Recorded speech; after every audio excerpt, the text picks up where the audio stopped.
Galera, as eleições estão aí, né? Próximo domingo, dia 2 de outubro, nós vamos ter que cumprir nosso dever cívico de votar e escolher os futuros governantes da nossa nação. Momento crítico, importantíssimo. E o cristão deve orar e escolher bem quem votar. Afinal de contas, as nossas decisões em outubro vão ser importantíssimas e vão impactar muito a nossa e a vida do nosso próximo, né?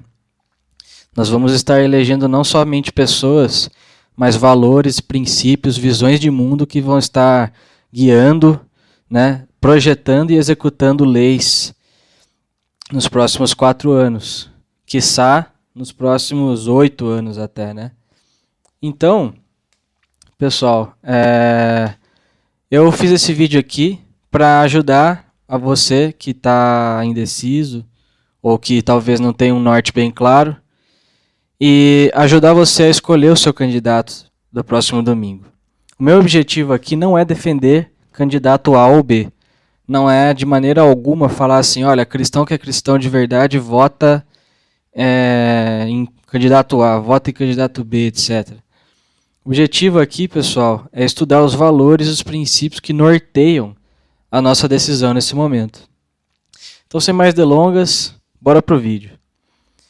Eu separei aqui alguns critérios para nós pensarmos. Critério número 1, aborto. Tá? E eu coloquei de propósito esse tema aqui como um critério número 1, justamente por ser algo fundamental, né? Não podemos votar num candidato que não seja a favor da vida desde sua concepção. Isso deveria ser algo, pessoal, que todos nós cristãos deveríamos estar unidos em prol dessa causa, em prol da manutenção da criminalização do aborto, embora vários grupos socialistas, grupos feministas, lutem diariamente para descriminalizar o aborto, e isso já está acontecendo em vários países, né? Mas isso deveria ser algo super claro para nós e um valor inegociável, né? O aborto é um crime, é um pecado e ele é um eufemismo. Tá? O aborto ele é uma suavização de uma ideia desagradável, né? A palavra aborto é uma suavização de uma ideia desagradável. A palavra adequada deveria ser assassinato, né? Deveria ser assassinato de pessoas, de seres humanos, indefesos e inocentes, no ventre materno. Isso deveria ser a descrição correta para um aborto, porque além de ser um assassinato, é um assassinato de um ser que não tem como se defender, então ao mesmo tempo uma covardia, e é um assassinato de uma pessoa que não merecia, que não fez nada para merecer isso, então além de tudo é inocente, e além de tudo é dentro do ventre materno, que é o lugar que ela deveria receber nutrição, acolhimento, carinho, amor e afeto. Então, assim, são vários pecados numa atitude só. E é algo que nós cristãos devemos nos posicionar contra. Então, se o seu candidato que você estava pensando em votar é abortista, pode esquecer, muda de candidato, porque um cristão não deve votar nele. O segundo critério é ideologia de gênero. Pessoal, a ideologia de gênero, ela ganhou muito força nos últimos anos. E ela é basicamente a ideia de que o gênero, sexo e gênero são duas coisas diferentes. Você pode nascer com sexo, mas o seu gênero não necessariamente é esse. O gênero é uma coisa que você descobre ao longo dos anos, se encontra, se acha, né? E isso, antes de tudo, pessoal, é uma covardia com as crianças, né? Pense bem, uma criança que ela não tem opinião formada sobre as coisas ainda, ela tem a inocência dela, ela é mais facilmente enganável, ela depende mais dos outros, né? Ela vai na escola para receber a instrução, para ser ensinada, para ser aperfeiçoada, e ela recebe essa argumentação de um marmanjo, de um professor adulto, experiente, com poder argumentativo muito maior que o que ela tem, né? E ele tenta convencer essa criança de que ela não precisa necessariamente ser homem ou mulher, né? Estar satisfeita com a maneira que Deus a fez. Ela pode escolher se comportar como uma menina se ele é menino e vice-versa, inclusive até pensar numa mudança de sexo lá na frente.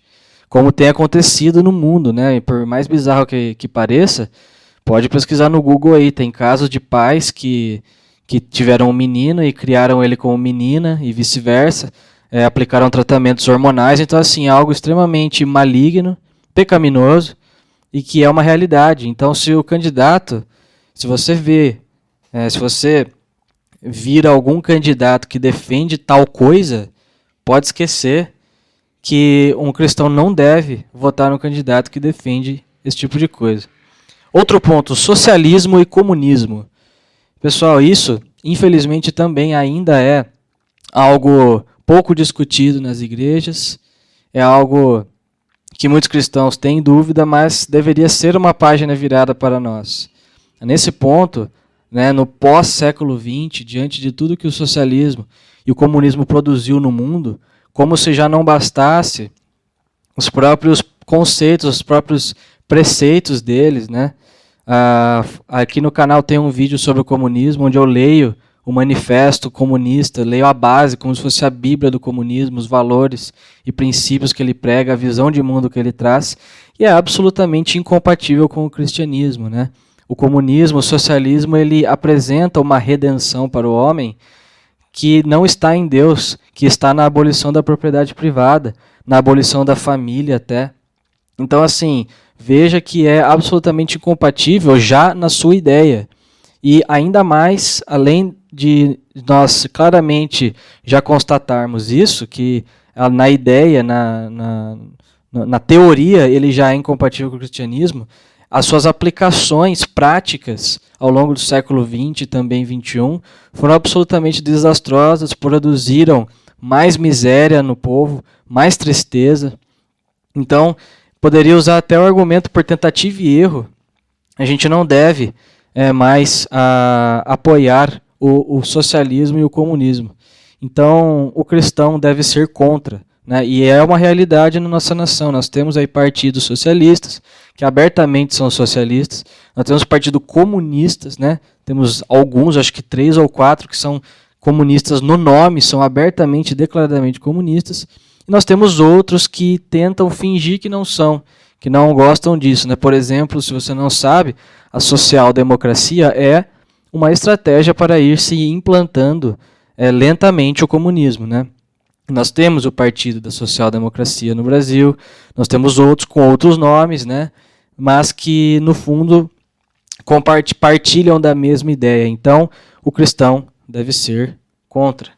Outro critério, tamanho do Estado. Um Estado inflado ou um Estado enxuto, pequeno, que cuida somente das coisas essenciais. Pessoal, a discussão do tamanho do Estado sempre será uma discussão difícil e muito relevante. Porém, historicamente, a história mostra que um Estado pequeno é menos corrupto, né? A gente vê aí os estados que foram muito grandes, independente do sistema político deles, seja a monarquia, seja a república, todo o poder que se concentra na mão de uma pessoa ou de poucos, né, essa pessoa ou essas poucas pessoas se corrompem e não resistem à tentação de roubar ou, pior, implantar uma ditadura no país onde a lei são eles que fazem numa canetada e acabou. Tem diversos exemplos disso. E é por isso que o mundo ocidental, o mundo cristão, entendeu que a democracia era o sistema de governo, era a melhor maneira de se organizar uma sociedade para inibir a corrupção. Então, historicamente, nós constatamos que um Estado enxuto é menos susceptível à corrupção, né? E isso também faz todo sentido com os ensinamentos das Escrituras, não somente por tentativa e erro, mas se nós voltarmos às Escrituras, a gente vai ver que lá em Jeremias 17, versículo 9, diz o seguinte, que o nosso coração é enganoso e desesperadamente corrupto. Você daria muito poder e muito dinheiro a uma pessoa cujo coração é enganoso e desesperadamente corrupto? Né? O Augustus tem uma analogia que ele fala, sabe aquele carro que está com os pneus desalinhados e que se você só pisar no acelerador sem mexer no volante, ele faz uma curva para um dos lados? Assim somos nós com relação ao pecado. A gente é como se fosse um carro que tem um certo desvio na direção do pecado. E a gente precisa de esforço para nos manter na direção correta. É assim que nós somos, o nosso coração é inclinado para fazer o mal. Diante dessa verdade bíblica, dessa realidade do nosso universo, você construiria um sistema político, um sistema de governo, em que existem poucas pessoas detêm muito poder? Você acha que vai dar certo esse tipo de coisa? Então, perceba bem o que o candidato que você está pensando votar pensa sobre esse tema. Se ele defende o aumento da máquina pública, a criação de mais cargos comissionados, de mais serviço público, o aumento de impostos, o aumento da quantidade de serviços públicos para mais dinheiro entrar no Estado, passar na mão de poucos. Fique ligado nisso. Outro critério, pessoal, liberdade religiosa e de imprensa, né? Eu acho que dispensa comentários. Um cristão deveria votar em alguém que prega a perseguição, né, religiosa, ou que talvez essa pessoa não fale abertamente que quer isso para o país. Mas veja os relacionamentos, as relações exteriores que essa pessoa já teve no passado ou tem até hoje, né?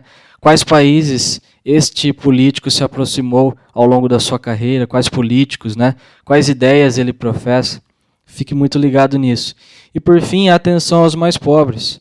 Isso também é algo importante, né?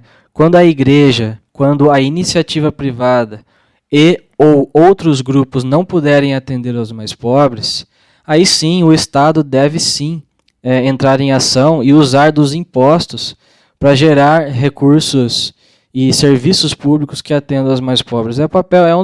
É um dos papéis do Estado, sim. Mas isso é muito diferente do que o socialismo e o comunismo propõem. Ou seja, eles propõem que a única solução seja o Estado, né, que todos os serviços sejam estatizados, públicos, né, que você pague, né, no próprio Manifesto Comunista, fala que a estratégia deles é aumentar gradativamente, né, a taxação, né, implementar uma taxação progressiva.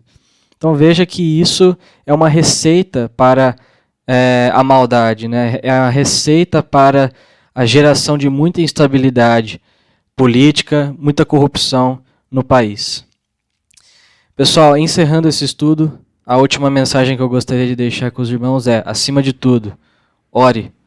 Ore a Deus, pessoal, porque quando nós oramos, nós admitimos que precisamos de Deus, que Ele está no controle de tudo e que nós nada podemos fazer se Ele não estender a mão e derramar bênçãos sobre a nossa pátria. Lembre do versículo de 2 Crônicas 7,14, né, que fala que se o meu povo orar, clamar pelo meu nome e se arrepender de seus pecados, eu virei e sararei a sua terra, pessoal.